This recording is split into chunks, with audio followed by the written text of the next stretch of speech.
Hujambo na karibu tena mtazamaji wa The World News katika kipindi hiki cha ulimwengu wa siasa.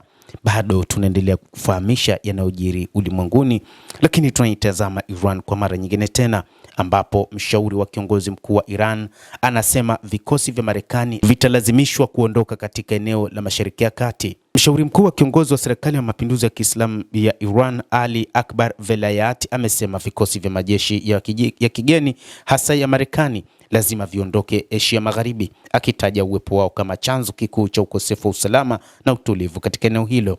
Kupitia ujumbe aliochapisha katika mtandao wa X mnamo Jumamosi, Velayati alisema kushindwa kwa Marekani na utawala wa Israel kumeimarisha imani kwamba vikosi vya majeshi ya kigeni ambavyo ni chanzo kikuu cha ukosefu wa usalama lazima viondoke katika eneo hilo. Miaka ya nyuma, mlango wa bahari Hormuz, ambao ndio chanzo cha sasa cha mgogoro mkubwa kati ya Marekani na Iran, ulikuwa hautozwi ada wala husimamiwi na Iran. Lakini uwepo wa Marekani umekuja kusababisha mgogoro mkubwa wa uchumi wa ulimwengu, hasa baada ya Marekani kutaka kutawala mlango wa bahari wa Hormuz. Ndipo ambapo Iran iliamua kufunga mlango huo, lakini pia mlango huo ulifungwa kama sehemu ya shinikizo kwa Marekani kuondoa vikosi vyake. Ni baada ya shambulizi la kwanza la Februari 28 mwaka huu lililomuua kiongozi mkuu wa serikali ya mapinduzi ya Iran, ndipo ambapo wa Iran waliamua kusimamia mlango wa bahari wa Hormuz, na kwamba hakukuwa na namna ya kupitisha kwa meli ya mafuta ama gesi ama meli ambayo imebeba mizigo aina yoyote kupita katika lango la bahari la Hormuz.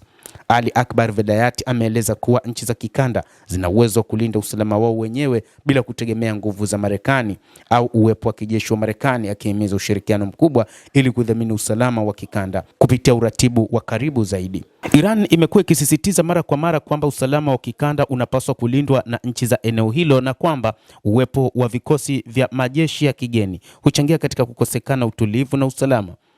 Mashambulizi ya kulipiza kisasi ya Iran dhidi ya vituo vya kambi za kijeshi za Marekani katika eneo lote la magharibi mwa Asia yameashiria mabadiliko makubwa katika mlingano wa kimkakati katika eneo la Asia Magharibi, na kuangazia zaidi uchunguzi unaoongezeka na uwepo wa jeshi la Marekani katika eneo hilo.